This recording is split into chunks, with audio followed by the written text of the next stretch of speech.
Now, why exactly are devotees so attached to the feast of the Black Nazarene? Let's discuss that further with Dr. Jayeel Cornelio, who joins us live via Zoom. Dr. Jayeel is a sociologist and the author of Being Catholic in the Contemporary Philippines, a professor also from Ateneo de Manila University. Good evening. Welcome to The Big Story.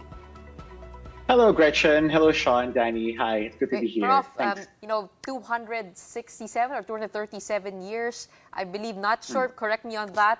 But how exactly did the Black Nazarene gain this much devotion and significance to Filipino Catholics? It's a good question to begin our conversation with. I think part of the appeal of the Black Nazarene is that it attracts an important segment, a significant segment of the population, people who are struggling on a daily basis. If you think about it, Gretch, much of the ritual concerning the Traslacion is really a struggle. And there's also a gender dimension to this, mga lalaki who are really struggling or fighting for that piece of the Black Nazarene, if you will. And in many ways, it represents the search for ginhawa in a place, in an environment where ginhawa is just too elusive. I think we cannot deny the fact that the religiosity that surrounds the Black Nazarene is very, very different from other forms of piety and religious expressions in this country. Now, you go to Cebu, it's more festive. You go to Sinulog in particular, you go to other festivals and feasts, you realize that much festive. But when you go to the Black Nazarene, it's really, in many ways, very, very competitive. And that already, I think, from a sociological perspective, already embodies much of the religious longing of Filipinos that also mirrors the lives, the hardships, the difficulties that Filipinos have to undergo every day. Right. Now, this Black Nazarene, as I've gone on a pilgrimage in Eastern Europe, there's also a Black Madonna in Czestochowa. There's one in Montserrat as well.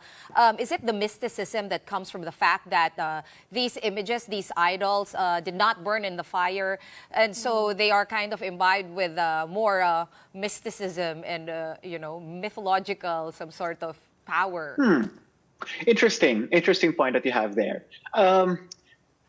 Maybe yes, maybe no. I would like to argue that I think much of the devotion concerning the Black Nazarene revolves around yung konsepto ng panata.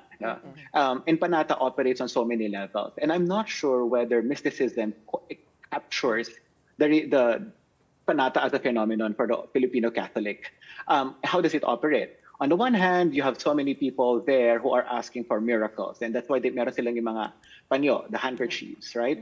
They want it to touch the image somehow, and then through that encounter, the power would be transmitted to the handkerchief, and that handkerchief the person could bring back home at ibibigay niya dun sa kanyang pamilya who needs that healing. It could operate on that level, but it could also operate in the sense of panata as a fulfillment of promise. Na manata siya some years ago that he or she would be a devotee if the healing would come. And so marami dyan, yung panata, they are there not because they're asking for another miracle, but because they're fulfilling the promise that they gave, the Black Nazarene years ago. Okay. And then for some of them, the devotion is really transmitted down the generations, meaning to say it's really the parents and they grew up in that family, in that lineage, really dedicating themselves either through the Traslacion or supporting the Traslacion. For example, there are families who would hand out food, diba? To the devotees, and so forth. I'm saying all of that just to show na yung concepto ng panata, I don't think mysticism quite captures it. There are legends, there are stories about the Black Nazarene. They are powerful in their own ways, but I think there's so much more at stake here, namely life and death, panata, by commitment to the Lord.